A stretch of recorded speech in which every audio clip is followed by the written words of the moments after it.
जब पुलिस ने एक मैक्सिकन ड्रग लॉर्ड के आलीशान बंगले पर छापा मारा तो उन्हें 120 किलोग्राम वजनी $35 लाख कीमत का ठोस सोने का शौचालय मिला। घर में मगरमच्छों के लिए एक गर्म स्विमिंग पूल, सफेद शेरों और बंगाल टाइगर्स वाला एक निजी चिड़ियाघर और 40 लग्जरी कारों से भरा एक गैराज भी था।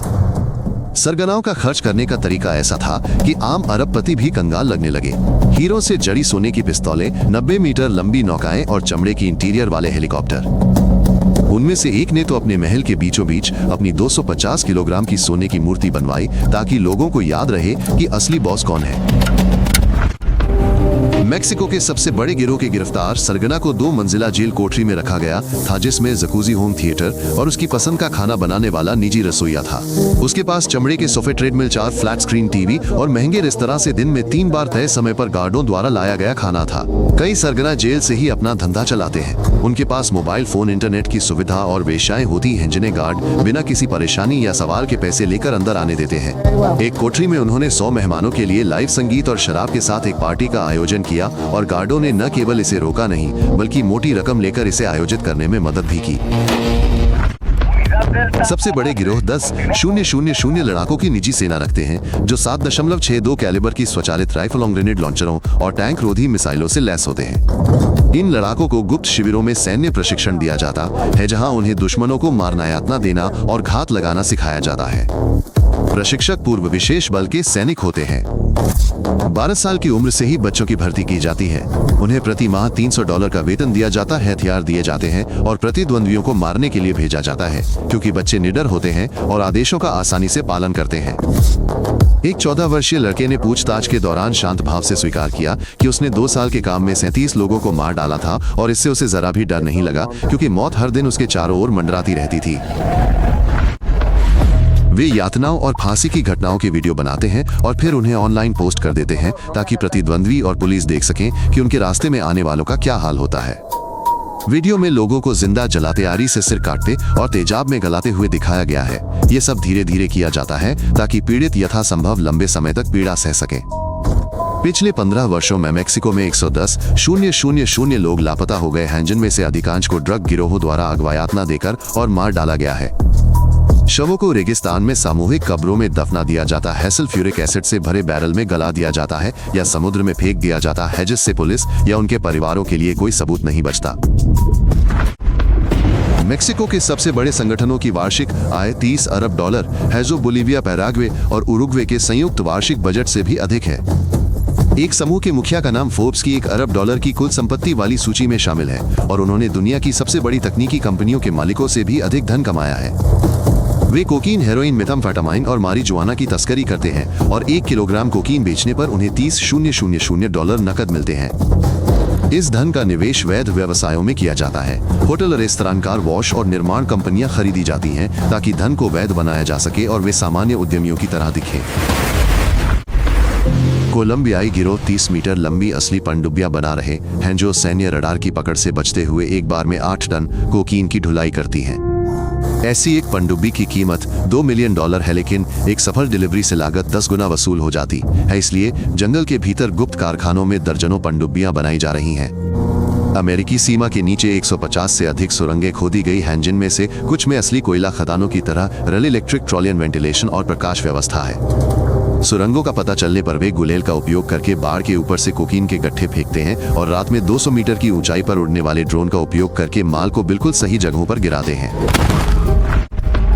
ड्रग तस्कर पार्टियां आयोजित करते हैं जिनमें वे मशहूर गायकों और अभिनेत्रियों को आमंत्रित करते हैं और उन्हें अपने विला में गाने और मेहमानों का मनोरंजन करने के लिए एक शाम के लिए $100,000 तक का भुगतान करते हैं। कुछ मशहूर हस्तियां इन सरगनाओं से मिली हैं, उनके साथ तस्वीरें खिंचवाई हैं और उन्हें सोशल मीडिया पर पोस्ट किया है। इस तरह की सार्वजनिक मुलाकात के परिणामों की उन्हें कोई परवाह नहीं है। उनकी पत्नियां और रखेलें विलासितापूर्ण जीवन जीती हैं। वे 20 कैरेट के हीरे पहनती हैं, $300,000 की कारें चलाती हैं और अपने खर्च पर स्विस क्लिनिकों में प्लास्टिक सर्जरी करवाती हैं। एक सरगना की पूर्व पत्नी ने एक किताब लिखी है जिसमें उन्होंने बताया है कि कैसे उनका पति उन्हें बिना कुछ दिए लाखों डॉलर से भरे बैग देता था और वो एक ही खरीदारी यात्रा में सारा पैसा कपड़ों पर खर्च कर देती थी। ये गिरोह मेयर और राज्यपालों और पुलिस अधिकारियों को भारी रिश्वत देते हैं और कई क्षेत्रों में पूरी सरकार प्रभावी रूप से इनके इशारों पर चलती है कि राज्य और कानूनों के लिए एक शहर में पूरी पुलिस फोर्स को गिरोह से आधिकारिक वेतन से 3 गुना अधिक वेतन मिलता था और पुलिसकर्मी ड्रग्स की खेपों को जब्त करने के बजाय उनकी सुरक्षा करते थे। जब एक मेयर ने सहयोग करने से इनकार कर दिया तो एक हफ्ते बाद उनकी पत्नी और 2 बच्चों के साथ हत्या कर दी गई और उसके बाद उस क्षेत्र के किसी भी राजनेता ने इनका विरोध करने की हिम्मत नहीं की। ये गिरोह अपने पसंदीदा उम्मीदवारों के चुनाव अभियानों को लाखों का निवेश करके वित्त पोषित करते हैं ताकि ये लोग संसद और सरकार में पूरी तरह से कानूनी रूप से उनके हितों की रक्षा कर सकें। इन गिरोहों में लगातार युद्ध होते रहते हैं। जब कोई लेफ्टिनेंट अपने बॉस की कमजोरी भांप लेता है तो वो अपने आदमियों को इकट्ठा करके हत्या की साजिश रचता है और शीर्ष पद पर अपना स्थान हथिया लेता है। 20 वर्षों के दौरान 50 से अधिक उच्च पदस्थ बॉसों की हत्या कर दी गई है, जिनमें से अधिकांश पुलिस या सेना के हाथों नहीं बल्कि उनके अपने ही अधीनस्थों और पूर्व सहयोगियों द्वारा की गई हैं। गद्दारों को विशेष क्रूरता से मौत की सजा दी जाती है, उन्हें हफ्तों तक यातना दी जाती है, उनके परिवारों की हत्या देखने के लिए मजबूर किया जाता है, फिर उनके शरीर के टुकड़े टुकड़े कर दिए जाते हैं और दूसरों को चेतावनी देने के लिए शरीर के अंगों को शहर भर में बिखेर दिया जाता है। एक पूर्व बॉस ने 10 साल की सजा में कमी के बदले अपने सहयोगियों को पुलिस के हवाले कर दिया और 1 महीने बाद उसके भाई माँ और 2 बहनों के शव मिले जिनकी छाती में एक सुसाइड नोट रखा हुआ था। मेक्सिको के गिरोहों के सदस्य यीशु मालवेर्दे की पूजा करते हैं, जो 19वीं सदी का एक डाकू था जिसे आधिकारिक चर्च मान्यता नहीं देता, लेकिन मादक पदार्थों के तस्कर उसे अपना संरक्षक संत मानते हैं। वे उसके सम्मान में गिरजाघर बनवाते हैं और चढ़ावे के रूप में धन सोने की जंजीरें और यहाँ तक कि कलाश्निकोव असॉल्ट राइफलें भी चढ़ाते हैं। पुलिस से सुरक्षा और खतरनाक कामों में सफलता की प्रार्थना करते हैं। वे सेंटा मुएटे की भी पूजा करते हैं, जो मृत्यु के रूप में चित्रित एक कंकालनुमा आकृति है और हर बड़े ऑपरेशन से पहले प्रतिद्वंद्वियों और दुश्मनों पर विजय के लिए उससे प्रार्थना करते हैं। कुछ गिरजाघरों में पुजारी अपराधियों से भारी दान प्राप्त करते हैं और धन के स्रोत को अनदेखा करते हैं, प्रभावी रूप से उन्हें आशीर्वाद देते हैं और उनके पापों के लिए नैतिक औचित्य प्रदान करते हैं। मैक्सिको के कई शहरों में गिरोहों ने सभी निवासियों को मार डाला है या शहर से निकाल दिया है, जिससे ये कस्बे वीरान हो गए हैं जहां एक भी व्यक्ति नहीं दिखता, केवल खाली घर है। एक कस्बे में तो 20,000 लोगों में से केवल 500 ही बचे हैं, क्योंकि उन्होंने नरसंहार किया था जिसमें उन सभी को मार डाला गया जिन्होंने शहर छोड़ने या गिरोह के लिए काम करने से इनकार कर दिया था। पूरे मोहल्लों के निवासी अपने घर छोड़कर दूसरे देशों में भाग रहे हैं, क्योंकि उन्हें बताया गया है कि इलाका अब उनके नियंत्रण में है और जो भी बचेगा उसे मार दिया जाएगा। इन वीरान कस्बों को प्रशिक्षण केंद्रों, हथियारों और नशीले पदार्थों के गोदामों में बदला जा रहा है और न तो पुलिस और न ही सेना इनमें प्रवेश करती है, क्योंकि ऐसा करने का मतलब सभी के लिए निश्चित मौत है। गरीब इलाकों में वे अपने पैसों से स्कूल, अस्पताल और खेल के मैदान बनवाते हैं, क्योंकि सरकार ऐसा नहीं करती और लोग उन्हें हीरो समझने लगते हैं। वे छुट्टियों के दौरान खाना, कपड़े और खिलौने बांटते हैं, बीमार बच्चों के ऑपरेशन का खर्च उठाते हैं और सड़कें ठीक करवाते हैं, जिससे स्थानीय गरीबों के बीच उनकी छवि परोपकारी बन जाती है। कुछ लोग फुटबॉल क्लब चलाते हैं जिनके जरिए वे मनी लॉन्ड्रिंग करते हैं और युवा खिलाड़ियों को भर्ती करते हैं, उन्हें वैध राष्ट्रीय टीमों से 10 गुना ज्यादा वेतन देते हैं। स्थानीय निवासी गिरोह के सदस्यों को पुलिस से अपने घरों में छिपाते हैं और गवाही देने से इनकार करते हैं, क्योंकि अपराधियों ने उन्हें जीवन भर में सरकार से कहीं ज्यादा दिया है।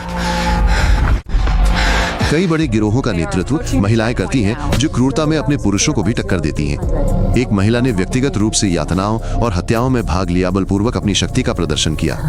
उसने शुरुआत में सरगना की रखेल के रूप में काम किया, लेकिन उसकी गिरफ्तारी के बाद उसने पूरा कारोबार अपने हाथ में ले लिया, सभी प्रतिद्वंद्वियों को मार डाला और पूरे देश में 3000 डीलरों का एक नेटवर्क बनाया। एक अन्य महिला सरगना जेल से मोबाइल फोन के माध्यम से गिरोह को नियंत्रित करती थी, हत्याओं और डिलीवरी के आदेश देती थी और अधिकारी 12 वर्षों से अधिक समय तक उसे रोकने में असमर्थ रहे। ये महिलाएं दिखावे को हथियार के रूप में इस्तेमाल करती हैं। वे व्यवसायी महिला की तरह दिखती हैं, महंगे सूट पहनती हैं और कैमरे के लिए मुस्कुराती हैं, लेकिन इन सब के पीछे किसी भी दुश्मन के प्रति पूर्ण निर्दयता छिपी होती है।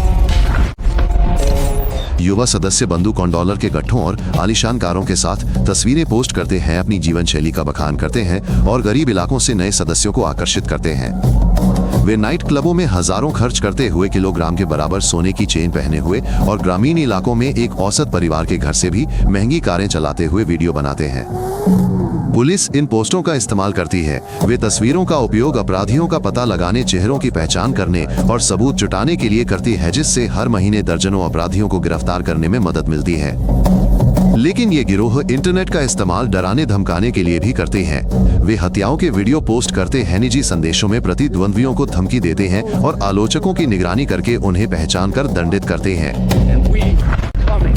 मेक्सिको सरकार ने 15 वर्षों में इन गिरोहों से लड़ने में $50 अरब से अधिक खर्च किए हैं, लेकिन हत्या दर हर साल बढ़ती ही जा रही है।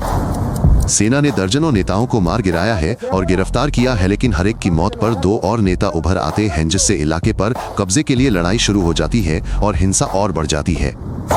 अमेरिका सीमा सुरक्षा पर अरबों डॉलर खर्च करता है, दीवारें बनाता है, ड्रोन और हेलीकॉप्टर का इस्तेमाल करता है, लेकिन टन भर ड्रग्स अभी भी सुरंगों और समुद्र के रास्ते हर दिन तस्करी का शिकार होते हैं। आर्थिक नुकसान का अनुमान सालाना सैकड़ों अरब डॉलर है। तबाह शहर, हजारों लोगों की मौत, व्यापक भ्रष्टाचार और खतरनाक इलाकों से व्यवसायों का स्थायी रूप से हट जाना। जब तक अमीर देशों में ड्रग्स की मांग बनी रहेगी, तब तक ये गिरोह अरबों डॉलर कमाते रहेंगे और कोई भी युद्ध इन्हें पूरी तरह से और हमेशा के लिए नहीं रोक सकता।